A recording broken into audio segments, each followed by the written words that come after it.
তো বন্ধুরা, আজকে নিয়ে আসছি বাসায়। এই যে দেখতে পাচ্ছেন, আস্ত গোটা একটা খাসি।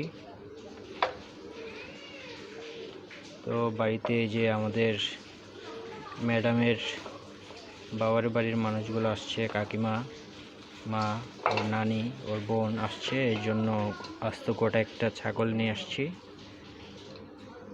দেখতে পাচ্ছেন খাসির মাংস টাটকা, একটু হালকা ফ্রিজে ছিল।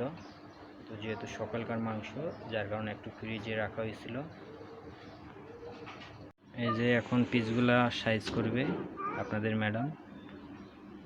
বড় পিস যেগুলো আছে এগুলা একটু কেটে ছোট করে নেবে, আর এগুলা মূলত আমরা সেখান থেকে পিসগুলা সাইজ করে নিয়েছি। তারপরে দুই একটা পিস আছে বড় বড়, এগুলা কেটে আর কি সাইজ করে নিতে হবে।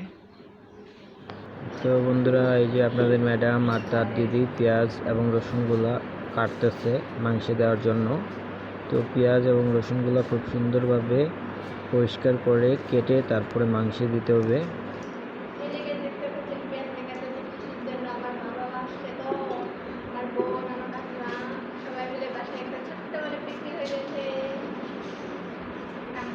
তো এখন মাংসগুলো খুব সুন্দরভাবে ধুয়ে নেব। এই যে আপনাদের ম্যাডাম দু হাত দিয়ে খুব সুন্দরভাবে মাংসগুলো ধুচ্ছে। তো মাংসে যদি কোনো প্রকার চুল থাকে, চুলগুলো অবশ্যই পরিষ্কার করে নেবেন ভালোভাবে। তো এভাবে দুই একটা ধোয়া দেওয়ার পর মাংসটা একদম ফ্রেশ হয়ে যাবে, তারপরে রান্নার উপযোগী হয়ে যাবে মাংসটা।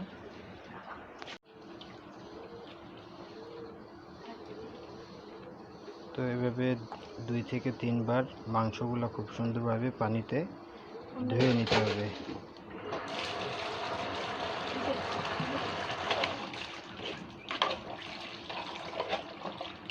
তো আমার বউ এগুলোতে খুব এক্সপার্ট। তো রেগুলার এভাবে মাংস ধোয়, তবে এত পরিমাণে না, হালকা 1 কেজি 2 কেজি।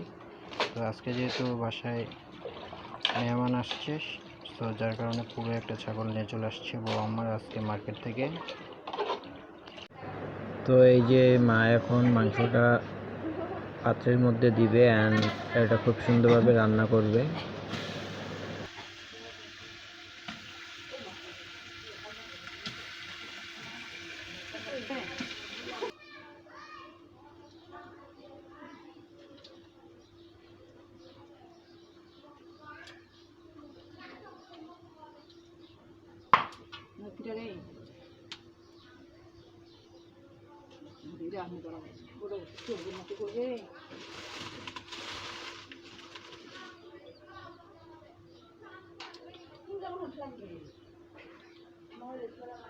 আর মুছিলা না কাদুন গেছে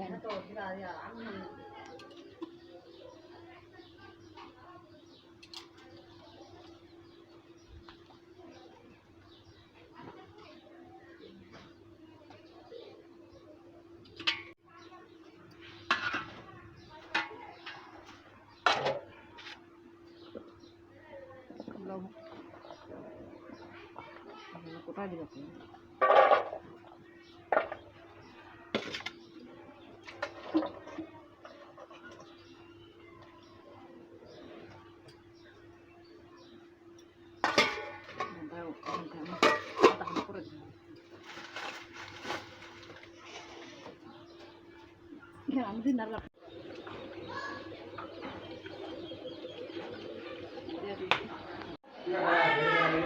তো এই যে বন্ধুরা, আমাদের খাসির মাংস রান্না শেষ এবং ওয়ান টাইম বাটিতে করে আমরা মাংসগুলা দিতেছি, যাতে সমানভাবে সব বাটিতে পড়ে, এবং এক্সট্রা আমরা কিছু মাংস রেখে দিচ্ছি, পরে আমরা খাওয়ার সময় দিব।